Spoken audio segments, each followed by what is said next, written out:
Even when you feel low, you can still go. Even when you feel slow, you can still go.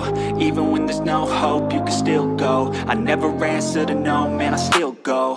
Go, go, go, go, go, go, go, go.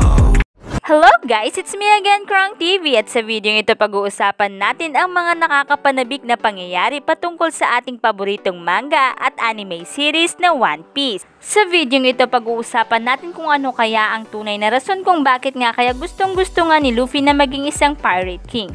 Ang Pirate King o ang King of the Pirate ay title na ibinibigay nga sa pinakamalakas na pirate alive, at ang dating ang nagtataglay nito ay si Goldie Roger na nalilink nga sa mythical treasure na tinatawag na One Piece. Bago nga mamatay si Roger, pinapaniwalaan na itinago nga niya ang One Piece sa Laugh Tale, ang pinakamalayong island sa Grand Line, at sinasabing ang kung sino mang ang makahanap at makakuha nito ay ang susunod na Pirate King. At si Edward Newgate nga, o mas kilala sa tawag na Whitebeard, ay ang siyang kilalang closest to being the next Pirate King, ngunit wala nga siyang kainte-interes para sa title na Pirate King. Bukod dyan, sinasabing ang Pirate King ay ang ruler of the sea, na kinumpirma naman ni Luffy noong tinanong nga niya ito patungkol nga kay Enel. Ngunit noong kinausap naman niya si Silver Relay, sinabi nga ni Luffy na ang Pirate King ay hindi ang pinakamalakas na tao sa buong mundo. Bukod dyan, ang pagiging next pirate ay ang isa sa pinakadelikado at ang pinakamahabang paglalakbay, pero kahit na ganito, may mga karakter nga sa One Piece ang nagnanais nga na makakuha ng titulo ng pagiging isang Pirate King, katulad na lamang ni Baggy at ni Blackbeard, kung saan gusto o nais nga nilang maging Pirate King upang nga ma-acquire ang kapangyarihan at influence na tinataglay ng isang Pirate King. At bukod nga sa dalawang ito, nais nga din ni Luffy na maging isang Pirate King. At sa video ito, pag-uusapan natin kung ano kaya ang maaaring rason kung bakit nga kaya gustong-gusto ni Luffy na maging isang Pirate King, samantalang sinasabi niya na hindi naman Pirate King ang pinakamalakas na tao sa buong mundo. Bata pa lamang si Luffy ay nais na nga niya maging Pirate King. Napanood nga natin yung flashback ni Luffy kung saan ay nakita natin na lumaki nga siya kasama ni Ace at ni Sabo sa Gua Kingdom, kung saan ay makikita natin na ang tatlong ito ay merong strong bond. Ayon kay Sabo, nais nga niya maging isang pirata at i-pursue ang freedom. Si Ace naman ay nais nga niyang masurpass ang lahat at gusto nga din niyang makilala ang kanyang pangalan ng buong mundo at masurpass pati ang legacy ni Goldie Roger na kanyang ama. At pagdating naman kay Luffy, siya ay merong kakaibang pangarap.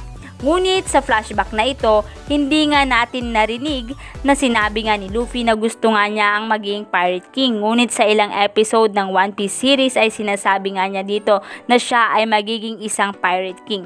Ang pangarap na ito ni Luffy ay taliwas naman sa naging landas na tinahak nga ng kanyang lolo na si Garp. Kaya naman, ano kaya ang dahilan kung bakit ganito na lamang kagusto ni Luffy na maging isang Pirate King? Kung ang iba ay nais nga maging Pirate King dahil sa gusto lang nilang maging makapangyarihan, ibahin natin si Luffy. Dahil bukod nga sa lakas, gusto ngang maging Pirate King ni Luffy dahil gusto niyang maging most free man sa buong mundo. Sa chapter 507, tinanong nga ni Relay si Luffy if he able to control the sea, at sinabi nga nito na I don't want to control it, I just think that guy with the most freedom in whole ocean is the Pirate King.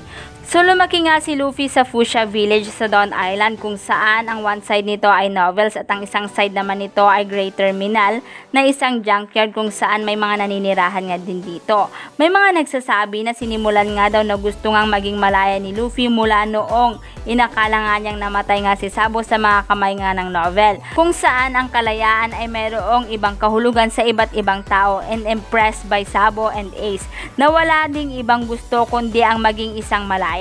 Si Ace ay gustong maging malaya mula sa pagiging kilala bilang anak ni Goldie Roger, at si Sabo naman ay maging malaya from being forced to act like noble.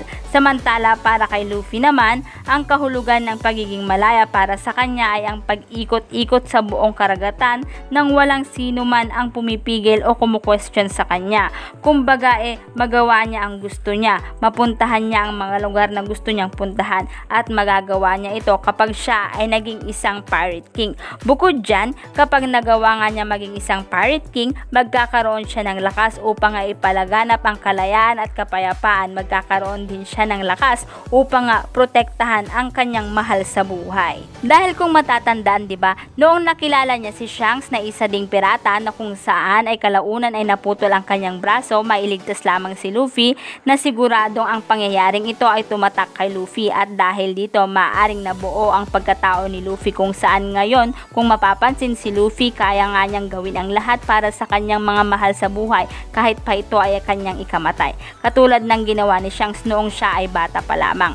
At kung matatandaan, noong iniwan ni Shanks si Luffy sa Fuchsia Village, dito ay ipinangako ni Luffy na balang araw siya ay magiging isang Pirate King, nang sa ganon ay magkaroon siya ng sapat na lakas upang ipagtanggol hindi lang ang kanyang sarili kundi upang maipagtanggol ang kanyang mga kaibigan at makapunta sa lahat ng sulok ng buong mundo. So all in all, two reason kung bakit nga gustong maging pirate ni Luffy. Una is freedom for traveling o para sa kagustuhan nga niyang maglakbay nang walang pumipigil na kahit sino. And second is power para protektahan ang mga taong malapit sa kanya. Dahil 'di ba alam natin na mahilig nga si Luffy sa adventure at alam din natin na sobra nga niyang minamahal ang mga taong malapit sa kanya. Dahil para kay Luffy, ang pakikipagsapalaran upang maging isang Pirate King ay ang siyang greatest adventure. Isang patunay nito yung chapter 507 din ata yun kung saan ay tinanong nga ni Usopp about dun sa One Piece, dahil dito nagalit si Luffy at sinabi nga na